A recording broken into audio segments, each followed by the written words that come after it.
नमस्कार दोस्तों, मैं हूं नीरज शर्मा। मेरे यूट्यूब चैनल मां शारदा संस्कृत कोचिंग सेंटर पर आपका स्वागत है।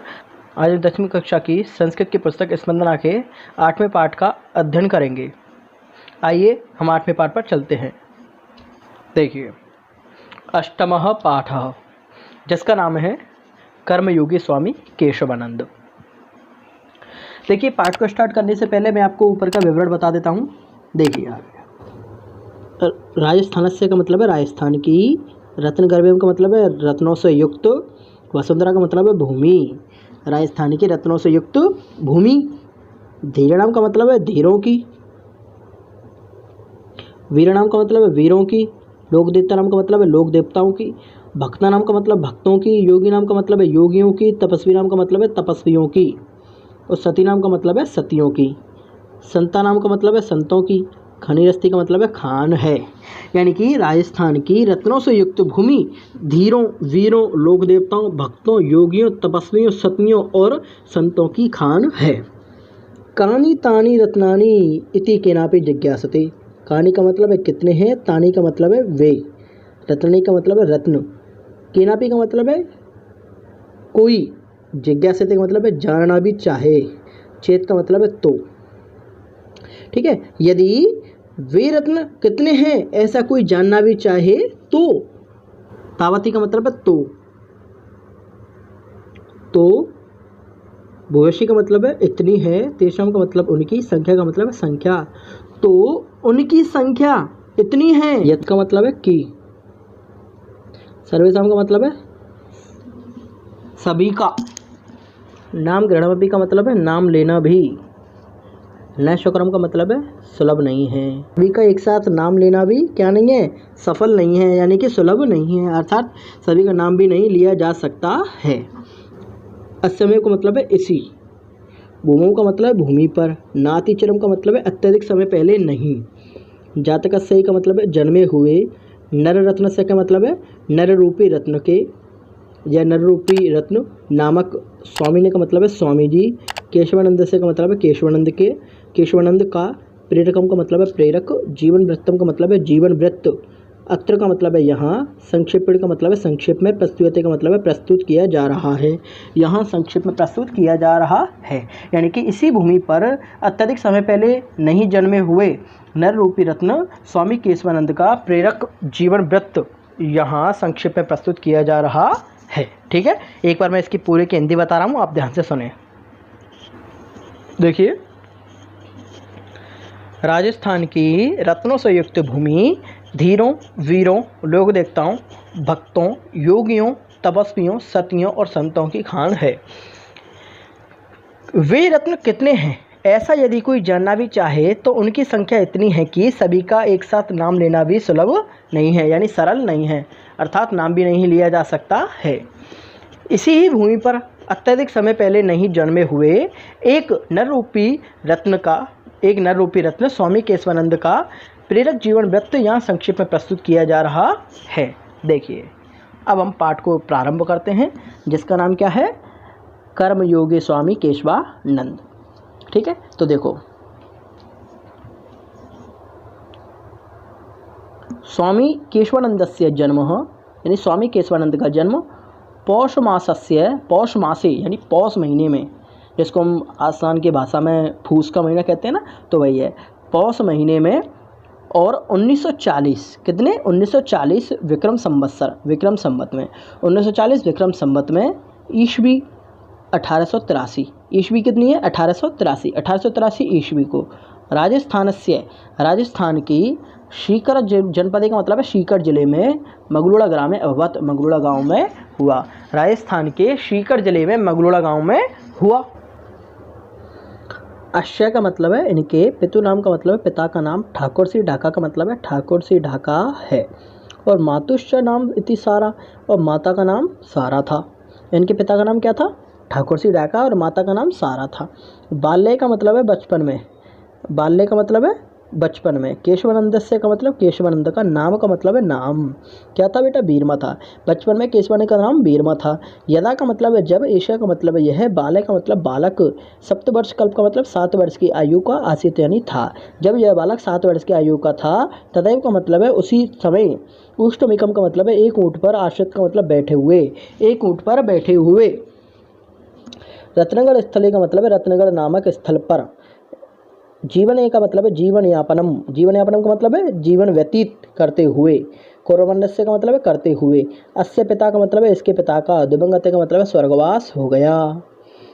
ठीक है ना? यानी कि जब यह बालक 7 वर्ष की आयु का था, तब ऊँट पर बैठे हुए, यानी कि एक ऊँट पर बैठे हुए रत्नगढ़ नामक स्थल पर जीवन यापनम का मतलब है जीवन व्यतीत करते हुए इनके पिता का देहांत हो गया, यानी स्वर्गवास हो गया। ठीक है ना? एक बार मैं इसकी पूरी की हिंदी बता रहा हूँ, ध्यान से देखें। देखिए, स्वामी केशवानंद का जन्म पौष के महीने में 1940 विक्रम संवत और 1883 ईस्वी में राजस्थान के सीकर जिले के मंगलोड़ा गांव में हुआ। इनके पिता का नाम ठाकुर सिंह ढाका और माता का नाम सारा था। बचपन में केशवानंद का नाम बीरमा था और जब यह बालक 7 वर्ष की आयु का था, तभी एक ऊँट पर बैठे हुए रत्नगढ़ नामक स्थल पर जीवन व्यतीत करते हुए इनके पिता का स्वर्गवास हो गया। क्या हो गया? स्वर्गवास हो गया। ठीक है ना? यहाँ तक आशा करता हूँ आपको समझ में आया होगा। अब देखिए आगे चलते हैं। अब हम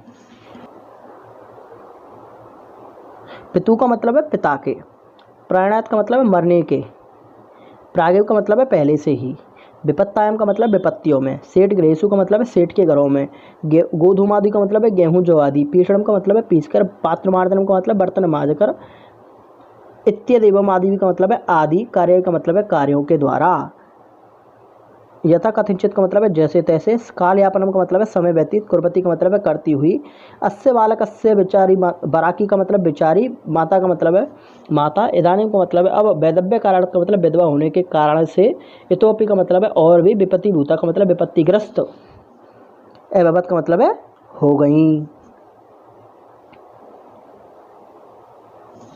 ठीक है ना? यानी कि पिता के मरने के पहले से ही विपत्तियों में, सेठ के घरों में गेहूं जो आदि पीसकर, बर्तन मांजकर आदि कार्यों के द्वारा जैसे तैसे समय व्यतीत करती हुई इस बालक की बिचारी माता अब विधवा होने के कारण और भी विपत्तिग्रस्त हो गई। ठीक है ना? यहाँ पे कहीं भी आगे पीछे शब्द नहीं है, सब क्रम से लगे हुए हैं। मैंने आपको अर्थ बता दिया है। उच्चते ही, उच्चते का मतलब है कहा भी जाता है। छिद्रसु का मतलब है परेशानियों में, अनर्था का मतलब परेशानी, बहुली भवंती का मतलब है और बढ़ जाती हैं, परेशानियों में परेशानी और बढ़ जाती हैं। देखें, इदानीम का मतलब है अब, मातु का मतलब माता के, सहयोग का मतलब है सहयोग के लिए। अब माता के सहयोग के लिए बीरमा बालक का मतलब बीरमा बालक के द्वारा, गोचारणम कार्यम का मतलब है गायों को चराने का, कार्यम का मतलब है कार्य, आरब्धम का मतलब है प्रारंभ किया गया, गायों को चराने का कार्य प्रारंभ किया गया। तदानीन्तन का मतलब है उस समय के दिनहीन ग्रामीण कृषक वर्ग, उस समय के दिनहीन ग्रामीण कृषक वर्ग का मतलब किसान वर्ग, श्रमिक वर्ग का मतलब है श्रमिक वर्ग और श्रमिक वर्ग। सामंत नाम का मतलब है सामंतों और राज्य नाम का मतलब है राजाओं, सामंतों और राजाओं। ठीक है ना? यानी कि नवाब संज्ञा का नाम, नवाब नाम के कुछ होते हैं, नवाब नाम के व्यक्ति होते थे। ठीक है ना? राजाओं, सामंतों और राजाओं। और विदेशी का नाम का मतलब विदेशियों। शासक का नाम त्रिविधे दास्ता, शासकों की 3 प्रकार की, दास्ता का मतलब है गुलामी के, पंजरे का मतलब पिंजरे में, आबद्ध दासित का मतलब बंधे हुए थे। ठीक है ना? यानी कि उस समय के दिनहीन ग्रामीण कृषक वर्ग, श्रमिक, सामंतों, राजाओं और विदेशियों, इन 3 प्रकार की गुलामी के, 3 प्रकार के शासकों की गुलामी के पिंजरे में बंधे हुए थे। रौरव नरक प्राय ही तेषाम जीवनम आसीत, रौरव का मतलब रौरव, नरक प्राय का मतलब नरक के समान। ठीक है ना? यानी कि रौरव कोई नरक का नाम है, तो रौरव नरक के समान, तेषाम का मतलब उनका, जीवनम का मतलब जीवन हो गया था, रौरव नरक के समान उनका जीवन हो गया था। अयम का मतलब यह फिर से, गड्ढे से ऊपर ही पटका का मतलब है फोड़े के ऊपर फंसी, फोड़े के ऊपर फंसी के, समृत का मतलब समान हो गया था की, यत का मतलब की, भयंकर और दुर्भिक्ष काल समापन्न, भयंकर भीषण अकाल प्रारंभ हो गया। भयंकर क्या प्रारंभ हो गया? भीषण अकाल प्रारंभ हो गया। छप्पनिया काल, छप्पनिया काल के नाम से कुख्यात का मतलब है कुख्यात, छप्पनिया काल के नाम से कुख्यात विक्रम संवत 1956, विक्रम संवत 1956 के तस्वीन का मतलब है उस, दारुणी का मतलब है भीषण, दुर्भिक्ष का मतलब है अकाल में, प्राण धारण का मतलब है प्राणों को धारण करना भी, दुर्गम आश्रित का मतलब है दुर्लभ था यानी कठिन था। छप्पनिया काल के नाम से कुख्यात विक्रम संवत 1956 के उस अकाल में यानी उस भीषण अकाल में प्राणों को धारण करना भी कठिन था। चतुर्दक्षु, चतुर्दिक्षु, चतुर्दिक्षु का मतलब है चार दिशाओं में, जलम नैव, अन्नम नैव, तृणम नैव। जलम का मतलब जल नहीं, ना अन्न और ना ही कोई तिनका था। चार दिशाओं में ना तो जल, ना ही अन्न और ना ही कोई तिनका था। आसित का मतलब है धातु केवल, केवलम का मतलब केवल, धातु केवल। क्षुत्पि पासयो का मतलब भूख और प्यास से पीड़ित, अखंड यानी अखंड, साम्राज्य का मतलब साम्राज्य, धातु केवल भूख और प्यास से पीड़ित अखंड साम्राज्य। और प्राणिनामर्थ आदनश्च, और प्राणियों के चीखने चिल्लाने की आवाज़ें, और प्राणियों के चीखने चिल्लाने की आवाज़ें। देखिए शमी वृक्षाणाम त्वचम, शमी वृक्ष का मतलब है खेजड़ी के वृक्ष की, त्वचम का मतलब है छाल को, खेजड़ी के वृक्ष की छाल को, और भरुट संज्ञक घासम, और भरुट नामक घास को, खादित्वा का मतलब है खाकर, भरुट नामक घास को खाकर, यथा कथिंचित का मतलब है जैसे तैसे, प्राणान रक्षितवंत का मतलब प्राणों की रक्षा कर रहे थे। खेजड़ी के वृक्ष की छाल को खाकर और भरुट नामक घास को खाकर जैसे तैसे मनुष्य अपने प्राणों की रक्षा कर रहे थे। पशु प्राय काल कबलित, पशु तो प्राय मर ही जाते थे, पशु तो क्या करते थे, प्राय मर ही जाते थे। एतौ माता पुत्रौ, एतौ माता पुत्रौ का मतलब है ये दोनों माता पुत्रौ, ये दोनों माता पुत्र, अपी का मतलब भी, ये दोनों माता पुत्र भी, जनपदात जनपदम यानी नगर से नगर, ग्रामात ग्रामम यानी गांव से गांव, अटंता आस्ताम का मतलब भटक रहे थे। ये दोनों माता पुत्र भी गांव से गांव, नगर से नगर भटक रहे थे।